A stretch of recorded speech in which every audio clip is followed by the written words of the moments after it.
34 total. Non-Iranian vessels are allowed to transit, and many have, including overnight.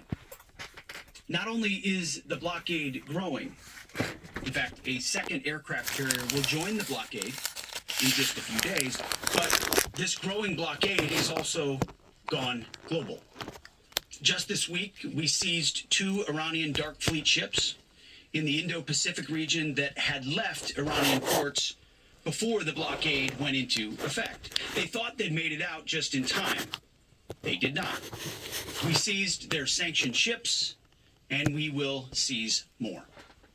Our blockade is growing and going global.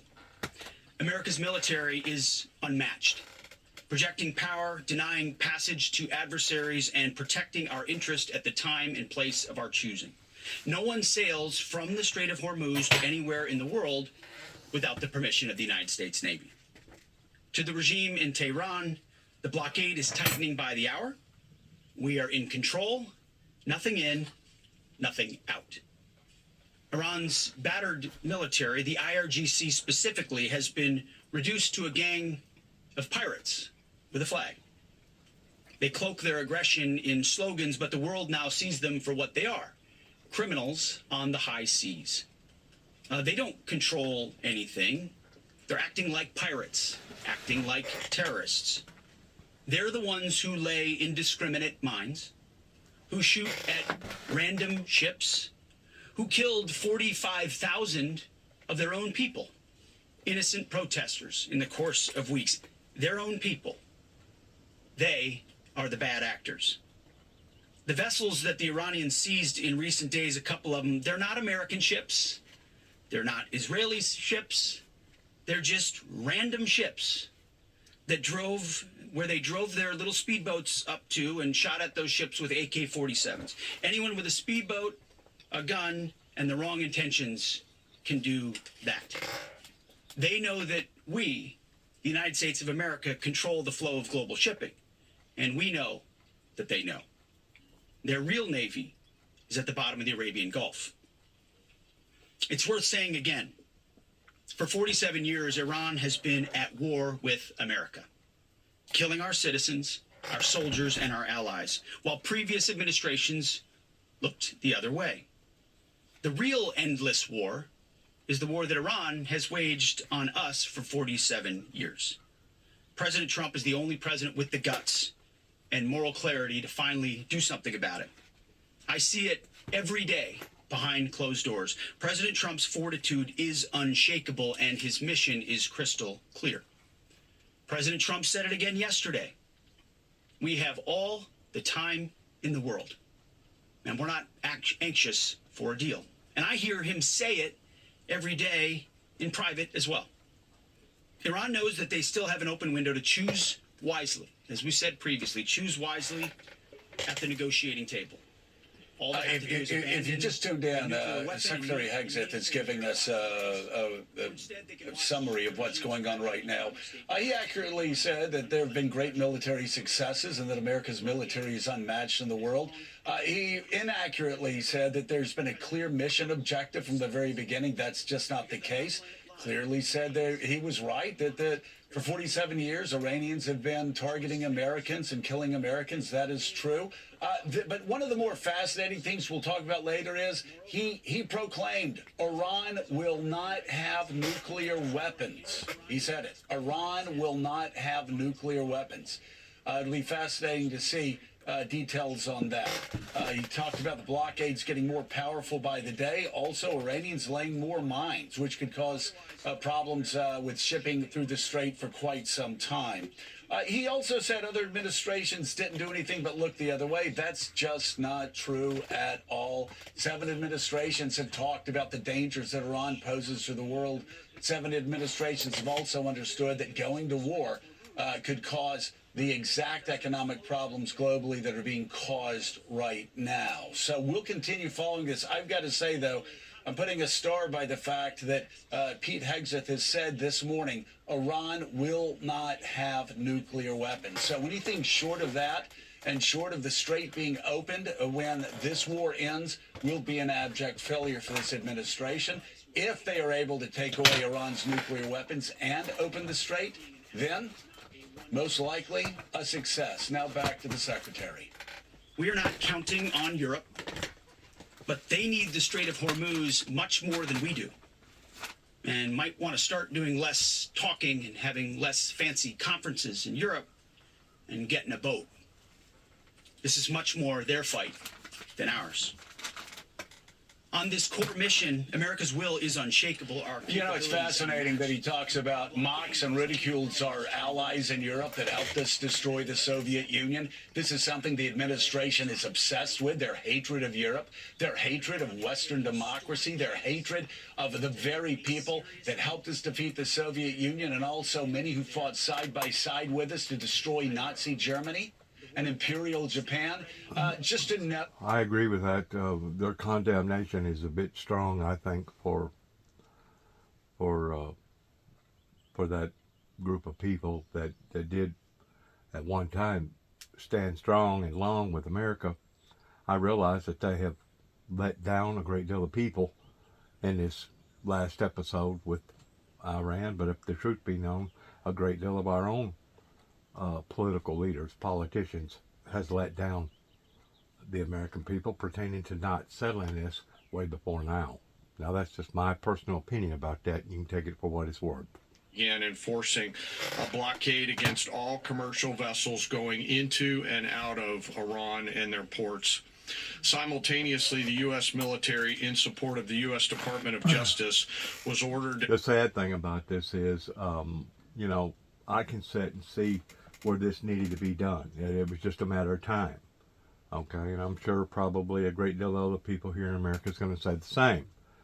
But you're going to have another category of people that's going to look upon to the American Navy and American military, and I'm being too aggressive and too overzealous, and because of it, it could have a backfiring effect on people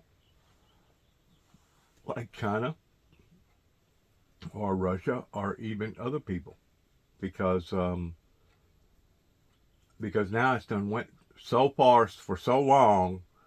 Now it's going to give the images in a lot of people's minds, not everybody's mind, but in some people's minds, it's going to give the images that we're the bad guys versus us trying to correct the bad people of doing bad things to the world.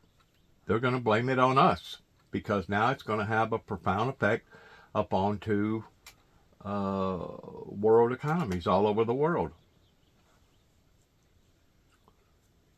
See, for some reason, by and large, out of sight, out of mind, pertaining to the COVID pandemic, people has been bought into the degree of believing that something like that is basically kind of like an act of God, or even a natural act pertaining to a disease, because even Christ predicted that there was going to be plagues and famines and droughts and floods and earthquakes and wars and rumors of wars and etc. The thing about this last pandemic that basically took not just America but the world and stood it up on top of its head come from China. I mean, we can't dismiss the fact that was a superseding man-made entity that made COVID, that caused the death and destruction of millions of people all over the planet. But yet now, by and large, we'll have a tendency, or mankind will have a tendency of overlooking that, while something on this level pertaining to it affecting people's pocketbooks, no, they won't have any tendencies, a lot of them, towards either overlooking it or looking at it in the proper form. You see what I'm saying? And why is that? It's because society has been deceived. They have been misdirected, especially whenever it comes to biological chemical warfare. And if the truth be known, the the international world should have been condemning, bringing condemnation to the China government pertaining to how that this disease got out of hand to the degree that it spread from one country to another. And aviation had a great deal to do with that. I don't think there's no ifs, ands, buts about it. I don't think you'd have to be all that smart to figure out that if we did not live in a society where we were sharing people and places and things from one continent to another, I'm not saying that it wouldn't have spreaded, because a lot of those diseases back hundreds of years ago and even thousands of years ago spread throughout various colonies through people coming in from boats and ships and stuff like that.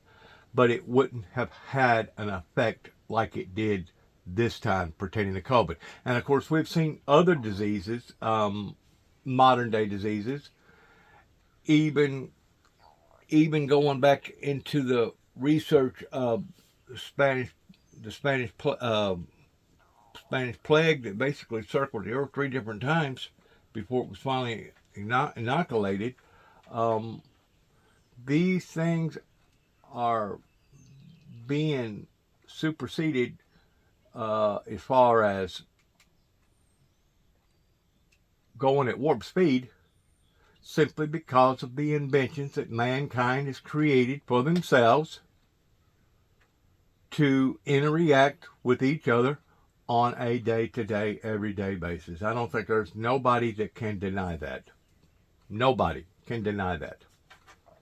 That if we didn't have exchange from one continent to another pertaining to people, places, and things, the disease could have very well spread worldwide, but it would have taken it a whole lot longer to have done so, in which time maybe our doctors and our scientists could have come out with a remedy of being able to create a antidote that would fight against that particular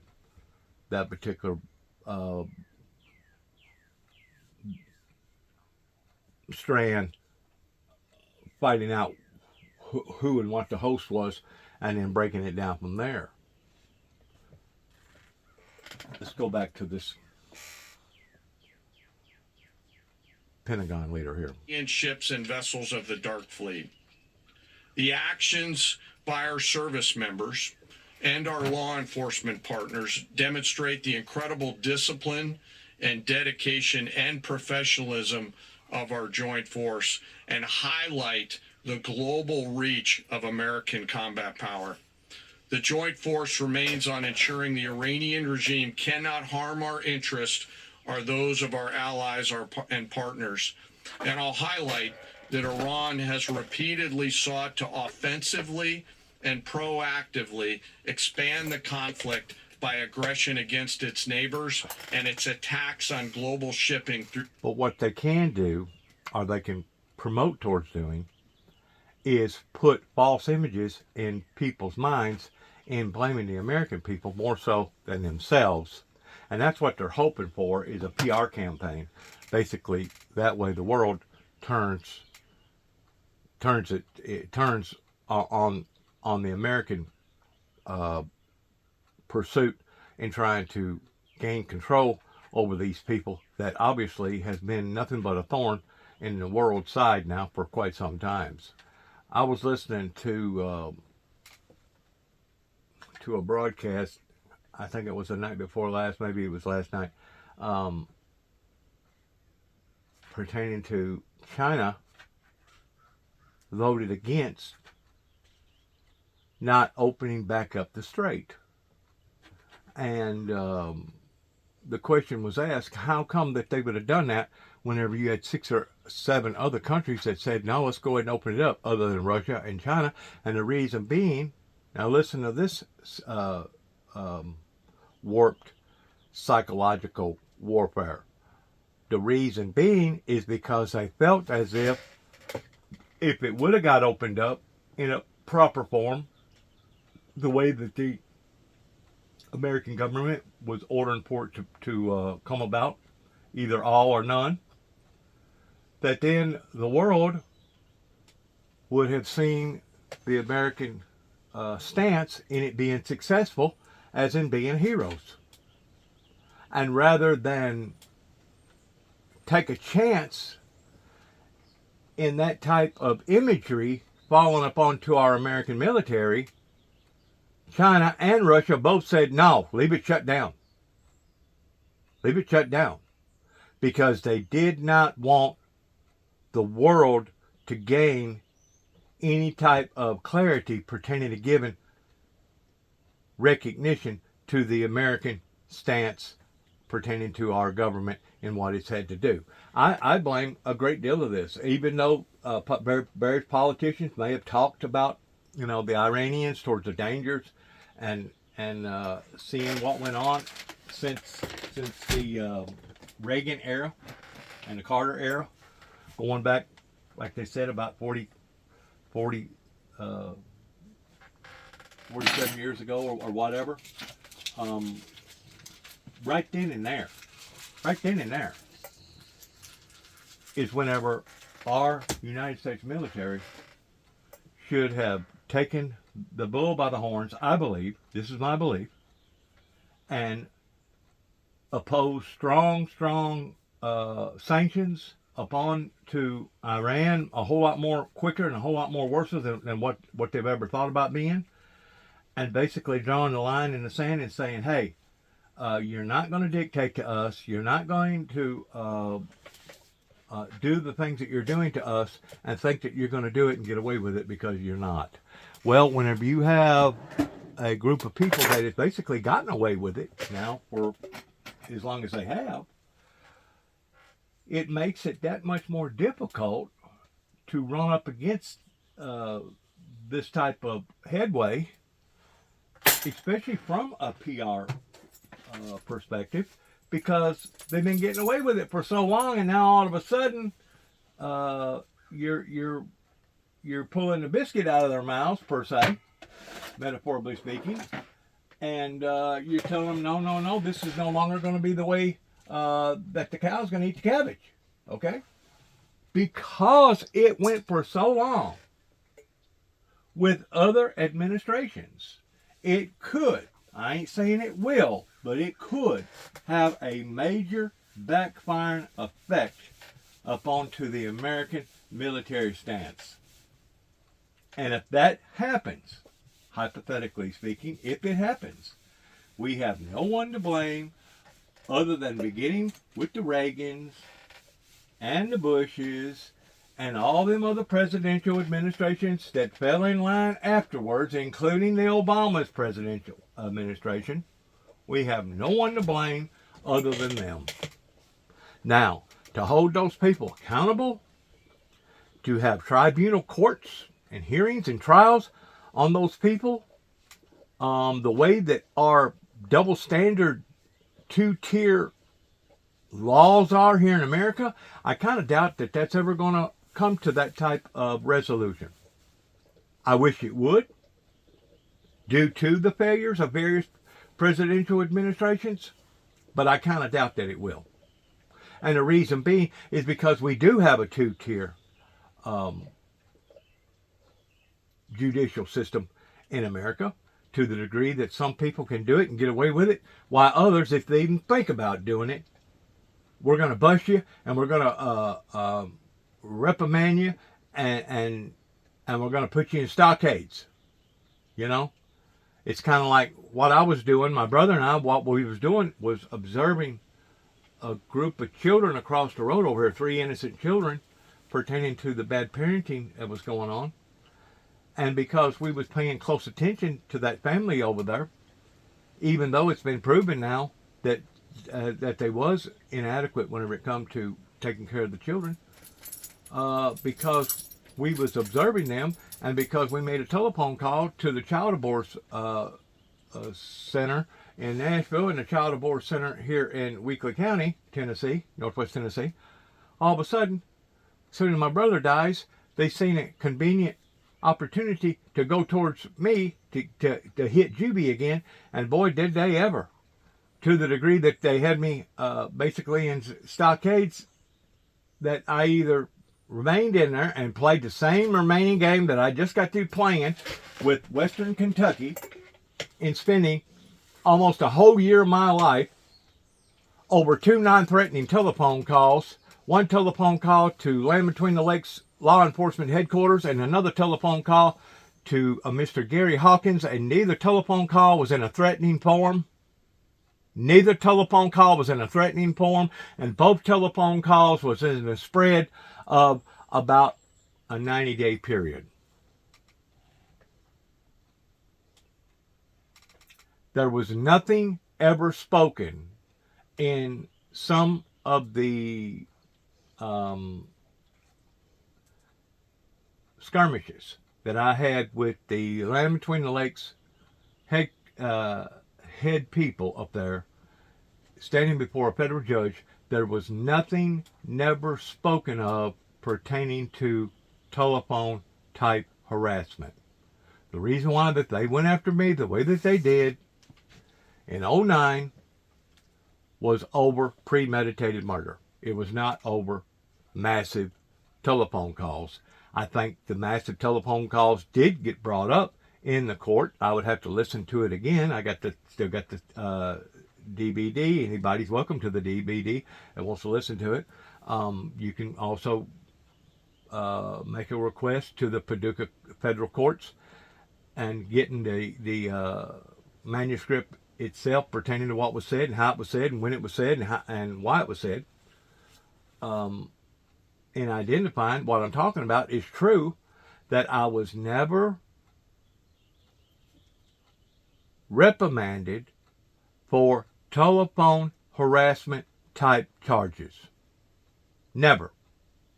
But then again, whenever I make 2 telephone calls because I PO'd the wrong people off, even though it was in an apologetic form, all of a sudden, they go all the way to Oklahoma City, Oklahoma, and pick me up and drag me back to Kentucky towards showing me how the cow was going to eat the cabbage.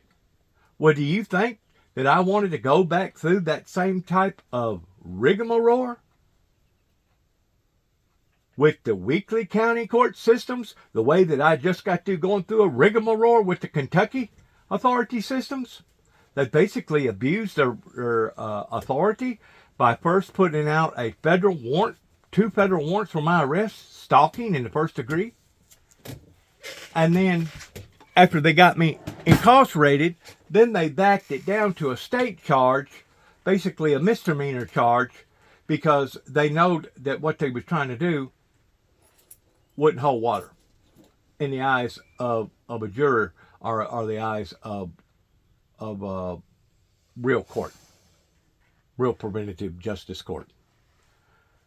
So now all of a sudden, here comes the Weakley County authorities that now is going to jump on top of another stalking charge and combining them together towards basically turning me into a multiple offender.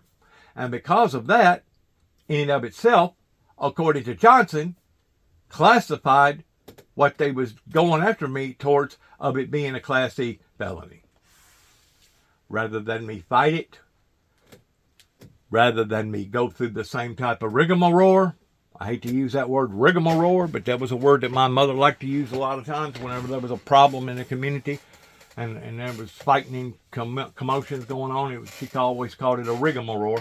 I don't know if that's a proper word or not, but rather than going through the same type of rigmarole, I went ahead and pleaded guilty to the charge. That way I could have come home, because I know that I had certain people over here that was taking advantage of my property, that was basically going to take everything that I had and swipe it and sell it for drugs or whatever, and try to go on about my life.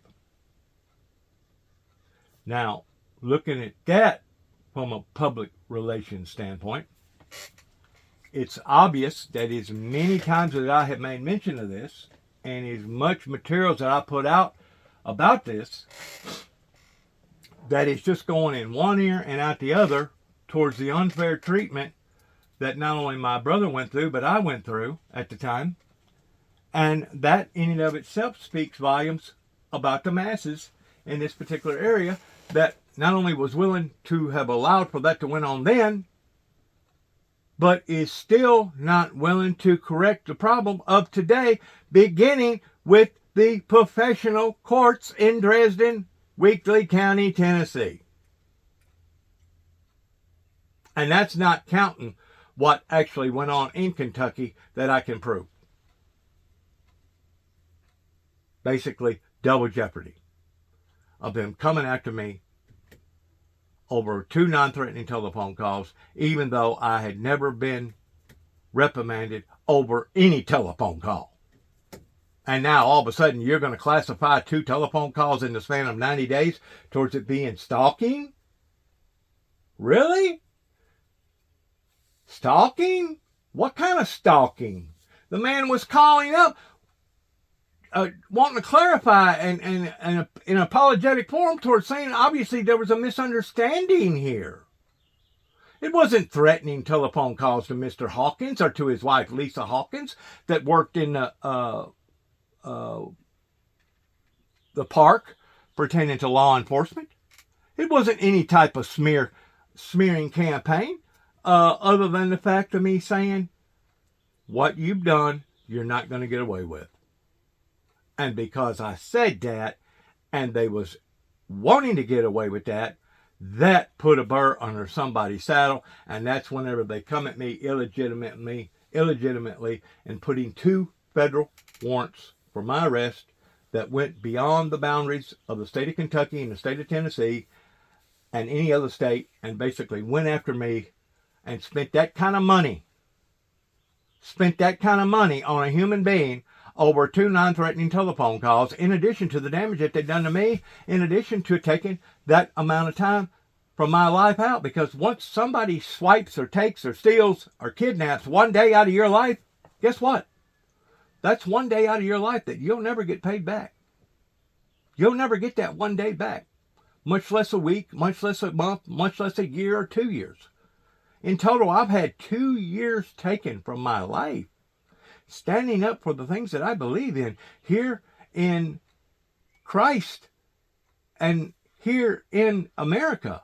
And those in and of itself are supposed to be violations of principles against my own personal constitution that my father and I had uncles and aunts and brothers and well, not necessarily brothers, but I've had other people, stepchildren, that volunteered for the services. I got a cousin right now that's got a leg removed. Of course, it didn't happen in the military, but he still got a leg removed that served in the military for like 25 years. I've got other people that served in the military, in the Pentagon, in the CIA services and stuff. And to think that I've been treated this way by my American fellow Americans, and to think that whenever I bring this to people's attention, it just goes through one ear and out the other towards them not being concerned about what happened in either Dennis Jackson's life or David Jackson's life or even all my other family members' lives. I wonder if anybody can see the unfairness there. I wonder if anybody can see the violations that the United States government, beginning with the Reagans and the Bushes, beginning with Homeland Security, in how that they violated their own principles again and again and again, especially whenever they went after a ministry that was preaching love, grace, mercy, and peace, pertaining to the teachings of Christ, and they went after that ministry like going after a hound of criminals. What they was wanting to do was push me over the edge, or not just me, but my brother too as well. They was wanting to push us over the edge. That way we would have had a black eye pertaining to a PR campaign in the eyes of the people. And me and my brother know that. And there wasn't nothing that we could do other than pray and hang on and hope for the best. And the sincerity that we had to withstand during the time that we were being attacked, it was so strong that it literally caused a 51-year-old man by the name of David Jeffrey Jackson to crawl up into an early grave because he couldn't handle the stress-related peer problem coming from his own peers right here in Northwest Tennessee. Right here in Northwest Tennessee. Beginning with the professional courts. Beginning with the state of Tennessee. Kind of reminds me a little bit of the monkey trials that they had in the 20s. The 1920s. If you hadn't ever studied that, you need to look that up pertaining to what went on in the state of Tennessee. Yep. Over atheism. Over something stupid. Ignorant.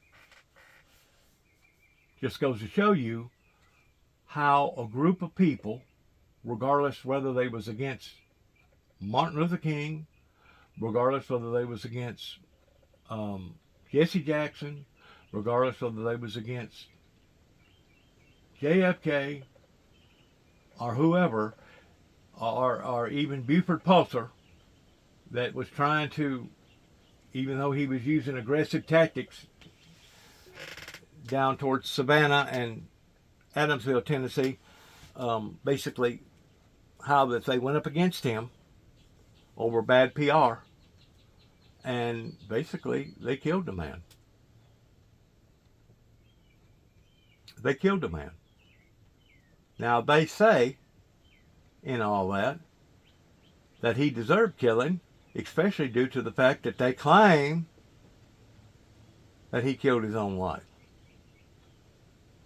Because they dug up her body and they used forensic experts in proving that the gunpowder that they could still distract from bone particles come from Buford Pulser's gun and not somebody else's. How that they can do that after about 45 or 50 years is beyond me. Maybe that's an area in forensics that I just don't understand as far as the accuracy of that.